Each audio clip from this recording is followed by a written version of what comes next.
பெரிய வினைகள் அதிகமாக இருக்குன்னு சொன்னால் பாலபிஷேகம் செய்யணும், பால் வாங்கி தரணும். பால் அபிஷேகம் பார்க்கணும். எங்களால் பால் வாங்கி தர முடியலையே, நீ அபிஷேகத்தை பார்த்தாலே போதும் ஐயா, வாங்கி தரணும்னு அவசியம் இல்லை. அபிஷேகத்தை பார்க்க வேண்டியது உங்களுடைய கடமை.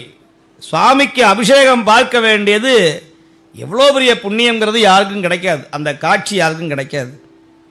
சுவாமியுடைய அலங்காரத்தை பார்ப்பது, அவன் திருநீற்று கோலத்தை பார்ப்பது, அவன் தீப ஆராதனையை கண்டு தரிசனம் செய்வது, இதெல்லாம் நம்முடைய சிவபுண்ணியத்தில் வந்து சேரும்.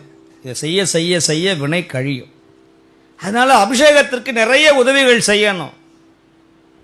நம்முடைய மடத்தில் இப்படி திருவாதிரைக்கு சுவாமிக்கு எவ்வளவு குடங்குடமாக பால், இளநீ, பஞ்சாமிர்தம், தேன், திருநீர், சந்தனம், திரவியங்கள், எத்தனை அபிஷேகம், இதெல்லாம் இங்கே தான் பார்க்க முடியும்.